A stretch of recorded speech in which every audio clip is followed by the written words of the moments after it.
Hey Tony, greetings. I have had some technical difficulties, which is the only reason why a video was not made.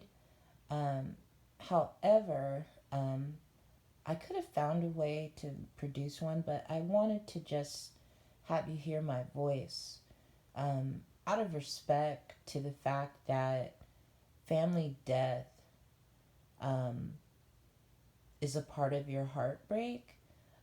I wanted to make sure that I did not use any kind of imagery because I don't want to stir up those emotions that could potentially make you even sad. Um,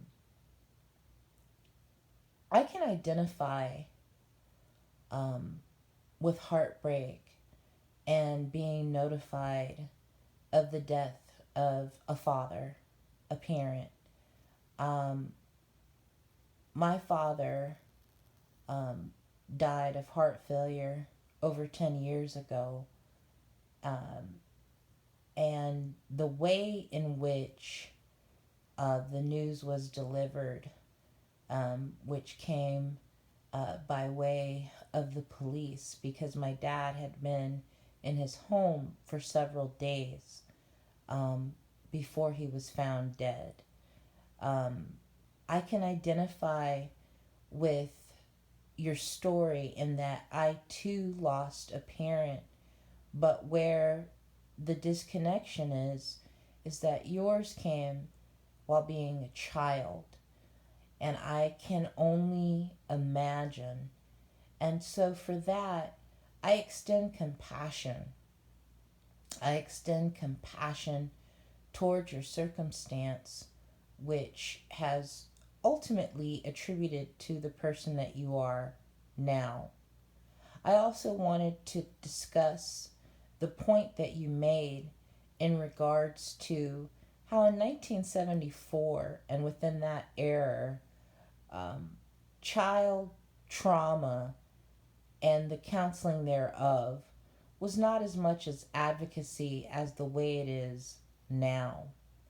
And because of the fact this particular um, form of counseling that was not advocated the way that it is now ultimately did affect your life, um, I also extend,